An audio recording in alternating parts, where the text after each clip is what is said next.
সুজন চক্রবর্তীকে আপনি একটা চিঠি দিয়েছিলেন এবং সেই চিঠি দেওয়ার পরে উনি বলছেন যে শুধুমাত্র যে ইলেকশনের সময় যে জোট করলে হবে না, সারা বছর একসঙ্গে থাকতে হবে, একসাথে লড়াই নামতে হবে এবং তৃণমূল বিজেপির বিরুদ্ধে বিভিন্ন আন্দোলন, সেই আন্দোলনের সঙ্গে থাকতে হবে।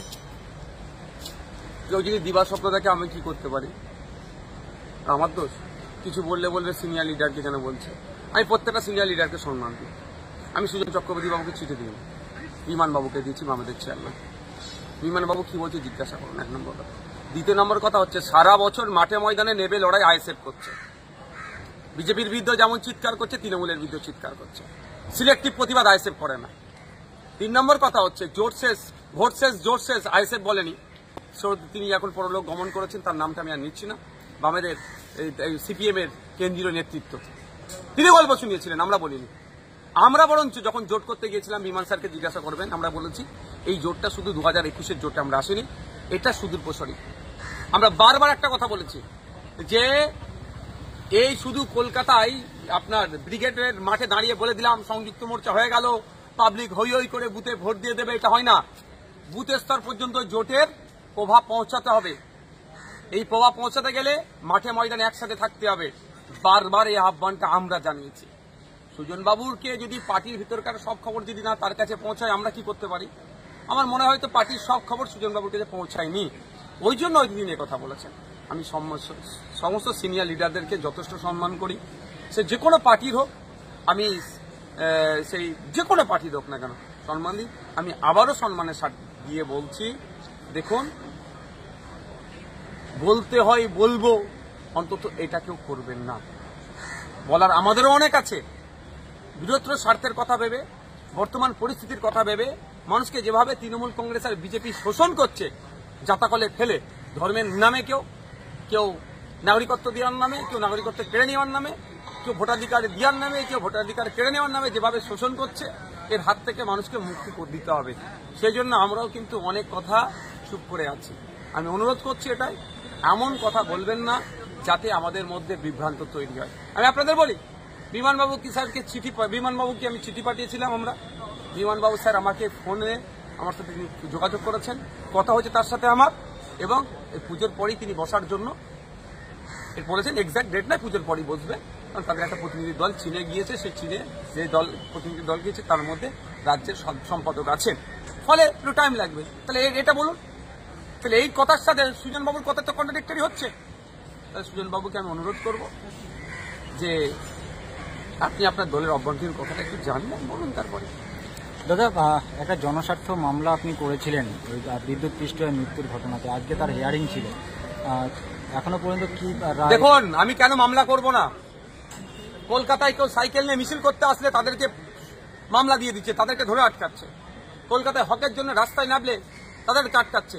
কলকাতায় আসছে হকি চাইতে, বাড়ির এলাকার স্টেশন থেকে তাদেরকে তুলে নিচ্ছে। আর কলকাতায় বৃষ্টির পানি জমে মানুষ মারা যাচ্ছে, ইলেকট্রিক শকে খেয়ে মানুষ মারা যাচ্ছে। আমি চুপ করে বসে থাকবো? আইনি লড়াই করেছি, জনস্বার্থ মামলা করেছি। আমি একজন পলিটিশিয়ান হিসাবে কিন্তু মামলা করিনি, আমি একজন নাগরিক হিসাবে আমি ব্যথা পেয়েছি। আমার এক নাগরিক কিভাবে মৃত্যু হয়েছে সেই জন্য মামলাটা আমি করেছি। হ্যাঁ, আমার রাজনৈতিক পরিচয় আছে, কিন্তু সর্বপ্রথম আমার পরিচয় হচ্ছে আমি একজন মানুষ। কলকাতার মানুষ, রাজ্যের মানুষ ক্ষতিগ্রস্ত হবে, আমি চুপ করে থাকতে পারি না। তা মামলা করেছি।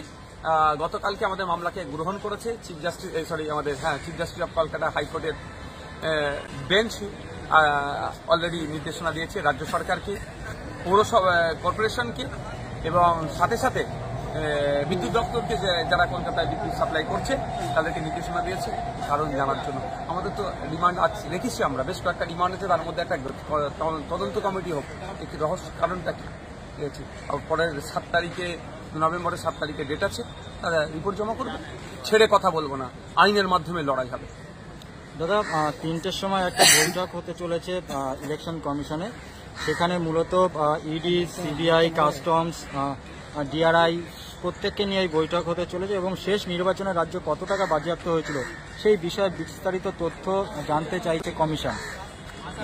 দেখুন, অনেক শুনবো, অনেক আলোচনা হবে, অনেক চর্চা হবে, কিন্তু ইসিআইকে একটা জিনিস ইনশোর করতে হবে।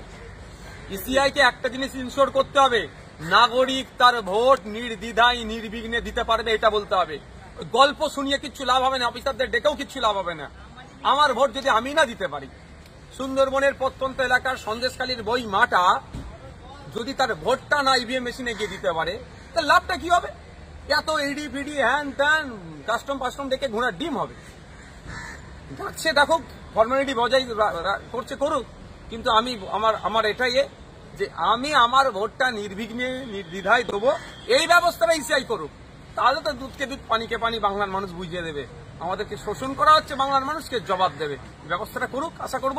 আর একটা যেটা জিনিস হচ্ছে, যেভাবে বুথ কেন্দ্রের 100 মিটারের মধ্যে স্টেটের কোনো ফোর্স থাকে না, গণনা কেন্দ্রেও স্টেটের কোনো ফোর্স থাকবে না, এটা ইমপ্লিমেন্ট করা হবে।